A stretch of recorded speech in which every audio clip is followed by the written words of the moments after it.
সেখানে একজন স্বামী স্ত্রী থাকতেন। দীর্ঘদিন ধরে তারা ইতিমধ্যে একটি সন্তান পেতে চেয়েছিল, কিন্তু তিনি সেখানে ছিলেন ও! না। একদিন আমার স্ত্রী অসুস্থ হয়ে পড়েন। স্বামী তাকে জিজ্ঞাসা করলেন তিনি কি চান। স্ত্রী উত্তর দিয়েছিলেন যে নিকটে একটি দুর্দান্ত বাগান ছিল, যেখানে অনেকগুলি সুন্দর ফুল জন্মায়। বাগানে একটি সুন্দর রাপুঞ্জেল রয়েছে। এটি এত তাজা এবং এত সবুজ দেখাচ্ছে যে তিনি সত্যই এটির স্বাদ নিতে চেয়েছিলেন। তবে বাগানটি একটি উচ্চ বেড়া দ্বারা বেষ্টিত ছিল, এবং কেউ ইট উঠতে সাহস পায়নি, কারণ এই বাগানটি একটি জাদুকরী।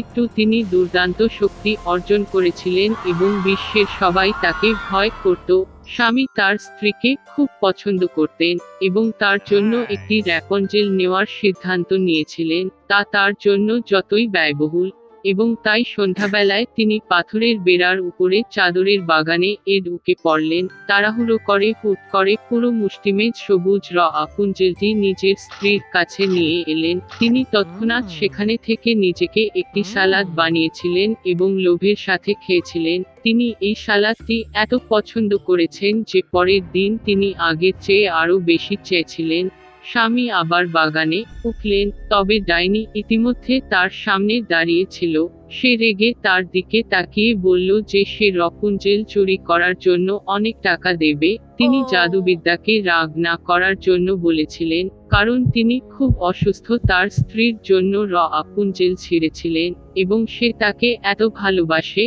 ডাইনির রাগ কিছুটা Okay. কেটে গেল এবং সে বলেছিল যে যদি এটি সত্য হয় তবে তিনি তাকে যতটা রাপুঞ্জেল সংগ্রহ করার অনুমতি দিতেন, তবে একটি শর্তে, তাকে ডাইনি দিতে হবে যা তার স্ত্রীর কাছে জন্মগ্রহণ করবে। Okay. স্বামী ভয়ে রাজি হয়ে গেল।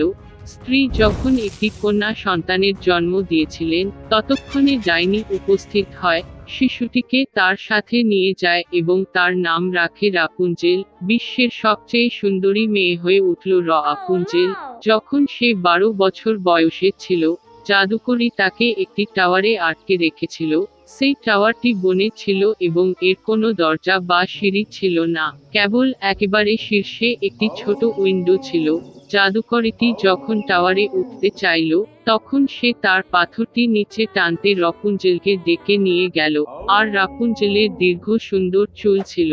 তিনি ডাইনির কণ্ঠস্বর শুনতে পান। তার ধনুকগুলি ছেড়ে দেন, তাদের জানালার হুকের সাথে বেঁধে রাখেন এবং চুল নিচে নেমে আসবে এবং ডাইনি তারপরে আটকে থাকবে। বেশ কয়েক বছর কেটে গেল, আর Hello! রাজার পুত্রটি এমন একটি বনে যেখানে ঘোড়াটি দাঁড়িয়ে ছিল, তার মধ্য দিয়ে ঘোড়া চালাবার জন্য ঘটল। হঠাৎ তিনি গান শুনতে পেলেন, এবং এটি এতটাই আনন্দদায়ক হয়েছিল যে তিনি থামলেন এবং শুনতে শুরু করলেন। রাপুঞ্জেল এটি তার দুর্দান্ত কণ্ঠে গাইলেন। রাজপুত্র উপরে উঠতে চাইল। তিনি টাওয়ারের প্রবেশদ্বারটি সন্ধান করতে শুরু করেছিলেন, তবে তাকে খুঁজে পাওয়া অসম্ভব। তিনি একবার দেখেছিলেন যে ডাইনি কিভাবে রেপুঞ্জেল তাকে নিচে নামিয়ে রেখেছে তার উপরে উঠে যায়, এবং পরের দিন, যখন ইতিমধ্যে অন্ধকার হয়ে যাচ্ছিল, তখন রাজকুমার টাওয়ারে উঠে রাপুঞ্জেলকে ডাকলেন। তিনি শুনলেন, তার ধনুকগুলি টানলেন এবং রাজকুমার উপরে উঠলেন। রাপুঞ্জেল এমন একজনকে দেখে যে তিনি কখনো ঢুকেননি, প্রথমে খুব ভয় পেয়েছিলেন, তবে রাজপুত্র তার সাথে স্নেহের সাথে কথা বলেছিলেন এবং বলেছিলেন যে গানটি তার হৃদয়কে এতটাই স্পর্শ করেছিল যে তিনি ব্যর্থ হয়ে তাকে দেখার সিদ্ধান্ত নিয়েছিলেন। তারপরে রাপুঞ্জেল ভয় পেয়ে থামলেন, এবং যখন তিনি জিজ্ঞাসা করলেন তিনি যদি তাকে বিয়ে করতে রাজি হন, তখন তিনি তার সম্মতি জানালেন এবং তার হাত তার কাছে Oh, ধরলেন। yeah. কিভাবে একসাথে নামবেন তা তারা জানত না। তারা বুঝতে পেরেছিল যে রাজপুত্র এলে তিনি সর্বদা তার সাথে এক সিল্কের টুকরো নিয়ে যেতেন এবং রাপুঞ্জেল সেখানে থেকে একটি সিঁড়ি বুনতেন, এবং মই প্রস্তুত হয়ে গেলে তারা এটি একসাথে নেমে চলে যাবে। একদিন রাপুঞ্জেল জিজ্ঞাসা করলেন, রাজকুমারকে টেনে আনাই কেন সহজ? জাদুকরী সমস্ত কিছুই বুঝতে পেরে রেপুঞ্জেলের সুন্দর চুলগুলিতে ক্রুদ্ধ হয়ে রেগে যায়। আমি এগুলি কয়েকবার আমার বাম বাহুতে আবৃত করেছিলাম এবং আমার ডান দিয়ে কাঁচি ধরলাম এবং তাদের কেটে ফেললাম। তিনি জাদুবিদ্যাকে রাপুঞ্জেলের ঘনথলিতে নিয়ে গিয়ে সেখানে লুকিয়ে রাখেন। সে জানালার আঙুলের সাথে কাটা ব্রেকগুলি বেঁধে রাখল এবং রাজার পুত্র উপস্থিত হয়ে সেগুলি টেনে নামিয়ে আনল। রাজকুমার উপরে উঠে ডাইনি দেখল তিনি তার দূষিত চেহারা দিয়ে তার দিকে তাকাচ্ছেন এবং বলেছিলেন যে সে আর কখনো রাপুনজেলকে দেখতে পাবে না। রাজকুমার দুঃখের সাথে নিজের পাশে ছিলেন এবং হতাশায় মিনার থেকে লাফিয়ে উঠলেন, কিন্তু ঝোপের কাটা যার উপর সে পড়েছিল তার চোখ ছাটায়। অন্ধ রাজকুমার বেশ কয়েক বছর বনের মধ্যে শোক ও দুঃখে ঘুরে বেড়াত, সর্বদা শোক করে এবং তার প্রিয় হারিয়ে যাওয়ার জন্য কাঁদতে থাকে। একবার সে ঘন হয়ে গেল। হঠাৎ রাজপুত্র কারো গান শুনল, মনে হল এটি তার এত পরিচিত, এবং তিনি তার সাথে দেখা করতে গেলেন। তিনি যখন কাছে এসেছিলেন, রাপুনজেল তাকে চিনতে পেরেছিলেন, নিজের ঘাড়ে নিজেকে ছুঁড়ে ফেলেছিলেন এবং আনন্দের সাথে কাঁদলেন। তার চোখে দুটি অশ্রু পড়ল এবং রাজকুমার আবার তার দৃষ্টি ফিরে পেয়ে আগের মতো দেখতে শুরু করলেন। তিনি তাকে তার রাজ্যে নিয়ে এসেছিলেন এবং তারা বহু বছর সুখ ও আনন্দে কাটিয়েছিলেন। সুখ এবং আনন্দে পূর্ণ রাজ্যে রাজা এবং রানী বাস করতেন। তারা একটি মাত্র স্বপ্ন দেখেছিল, একটি সন্তান জন্মদানের জন্য। যখন তারা ইতিমধ্যে সমস্ত আশা হারিয়েছিল, তাদের কন্যার জন্ম হয়েছিল। তিনি খুব মিষ্টি এবং সুন্দর ছিল। এই উপলক্ষে একটি দুর্দান্ত উদযাপনের ব্যবস্থা করা হয়েছিল এবং অনেক অতিথিকে প্রাসাদে আমন্ত্রণ জানানো হয়েছিল, যাদের মধ্যে ভালো জাদু ছিল। তাদের আন্তরিকভাবে স্বাগত জানানো হয়েছিল। তবে রাজা এবং রানী একটি বড় ভুল করেছিলেন, তারা অন্য জাদুবিদ্যাকে আমন্ত্রণ জানাতে ভুলে গিয়েছিল। তিনি বহু বছর ধরে তার টাওয়ারটি ছেড়ে যাননি এবং সকলেই ভেবেছিল যে তিনি অনেক আগে মারা গিয়েছিলেন।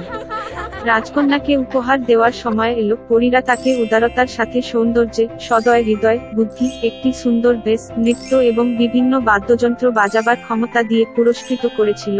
যখন শেষ জাদুবিদ্যার পালা এলো, তখন একটি দুষ্ট পরী অপ্রত্যাশিতভাবে হোলের ভিতরে এন্টার ঢুকেছিল, যাকে তারা ছুটিতে আমন্ত্রণ জানাতে ভুলে গিয়েছিল। তাৎক্ষণিকভাবে কাটলারিগুলি তার জন্য আনা হয়েছিল, তবে তিনি অনুভব করেছিলেন যে তার যতটা সম্মান করা উচিত ছিল তেমন সম্মানের সাথে তার গ্রহণ করা হয়নি। গবলেট এবং প্লেটটি তার থেকে দূরে সরিয়ে তিনি একটি মন্ত্রকে বিভ্রান্ত করলেন। জাদুবিদ্যার ইচ্ছা ছিল যে তার 16তম জন্মদিনের দিন রাজকন্যা একটি চাকু দিয়ে তার হাতটি চুমুক দিয়েছিল এবং এ থেকে সে মারা যায়। দুষ্ট জাদুবিদ্যার ইচ্ছায় রানী কাঁদলেন আর রাজা ডাইনি ধরার নির্দেশ দিলেন, তবে তিনি ইতিমধ্যে অশুভ হাসিতে অদৃশ্য হয়ে গেলেন। ভাগ্যক্রমে পরীদের শেষেরটি এখনো রাজকন্যাকে তার ইচ্ছা জানানোর সময় পায়নি। তিনি বানানটি পূর্বাবস্থায় ফেরাতে পারেননি, কিন্তু প্রতিশ্রুতি দিয়েছিলেন যে মেয়েটি মারা যাবে না, তবে কেবল প্রেমের চুম্বনে জাগ্রত না হওয়া পর্যন্ত গভীর ঘুমিয়ে থাকবে। রাজা তৎক্ষণাৎ রাজ্যের সমস্ত স্পিন্ডল ধ্বংস করার নির্দেশ দিলেন এবং তারপরে রাজকন্যার 16তম জন্মদিনের দিনটি এসেছিল, সেই দিনটি যে দুষ্ট পরী বলেছিল। রাজকন্যা বড় হয়ে ওঠে একটি সুন্দর ও দয়ালু মেয়ে হয়ে। রাজা তার উপর নজর রাখার জন্য 3টি জাদুবিদ্যাকে আদেশ করলেন। পরীরা তাকে চোখের আপেলের মতো পাহারা দেয়। এই দিনে রাজা এবং রানী একটি ভয়ঙ্কর ঘটনা রোধ করার জন্য মেয়েটিকে একটি ঘরে তালাবদ্ধ করেছিলেন, কিন্তু রাজকন্যা লক আপ করতে চায়নি। হঠাৎ তার ঘরের দেয়ালে একটি দরজা উপস্থিত হল, যা মেয়েটি কখনো দেখেনি। তিনি দরজার বাইরে অদ্ভুত শব্দ শুনতে পেলেন, কৌতূহল নিয়ে জ্বলছে এবং তার জন্য কি অপেক্ষা করছে তা না জেনে মেয়েটি তার মধ্যে উঠল। দরজাটি একটি অন্ধকার ঘরে নিয়ে গেল, যেখানে এক মহিলা তার সাথে রাজকন্যার কাছে ফিরেছিল। সে ঘুরছিল।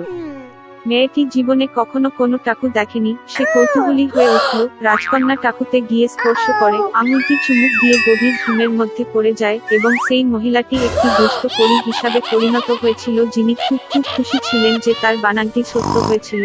এখন সবাই রাজকুমারী স্লিপিং বিউটি বলে।